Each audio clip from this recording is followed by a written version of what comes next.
क्या एक नया कानून हमारे देश के सबसे पुराने धार्मिक ट्रस्ट सिस्टम को हिला सकता है? वक्फ अमेंडमेंट बिल 2025, कुछ लोग इसे सुधार कह रहे हैं और कुछ लोग इसे धर्म में दखल अंदाजी, लेकिन असल में हुआ क्या है और इसका असर किस पे पड़ेगा, जानिए इस वीडियो में पूरा सच बिना पक्षपात के। वक्फ क्या है, आइए जानते हैं। वक्फ एक इस्लामिक व्यवस्था है जहां कोई व्यक्ति अपनी जमीन या प्रॉपर्टी अल्लाह के नाम पर दान करता है ताकि उसका उपयोग समाज की भलाई के लिए हो, जैसे स्कूल, अस्पताल या मस्जिद। भारत में ये प्रथा मुगलों के जमाने से चली आ रही है।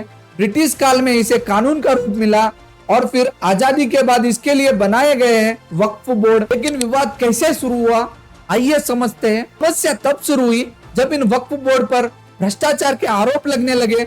रिपोर्ट्स के मुताबिक वक्फ की जमीनों से हर साल 9,000 करोड़ की कमाई होनी चाहिए, लेकिन हकीकत में इनकी आमदनी सिर्फ 300 करोड़ के आसपास है। आरोप यह है कि कई नेताओं, अफसरों और बिल्डरों ने मिलकर वक्फ की जमीनों को बेच डाला या कब्जा कर लिया। एक स्टिंग ऑपरेशन में भी खुलासा हुआ कि कैसे कुछ अधिकारी पैसे लेकर जमीन लीज पर दे रहे थे और इन सबके बीच कहीं केस अब भी कोर्ट में फंसे हुए हैं। आइए समझते हैं वक्फ अमेंडमेंट बिल 2025 क्या कहता है। अब सरकार ने 2025 में नया बिल पास किया है जिसमें कई बदलाव किए गए हैं। पहला, अब वक्फ बोर्ड में 2 गैर मुस्लिम सदस्य भी होंगे। वक्फ दान सिर्फ वही मुस्लिम कर पाएंगे जो कम से कम 5 साल से इस्लाम धर्म को पालन कर रहे हो। जिन सरकारी जमीनों पर वक्फ बोर्ड ने कब्जा किया था उन्हें अब वापस सरकार के नाम पर किया जाएगा। सभी वक्फ पार्टी की डिजिटल एंट्री अनिवार्य की गई है। आम आदमी भी वक्फ बोर्ड के खिलाफ हाई कोर्ट में अपील कर सकेगा।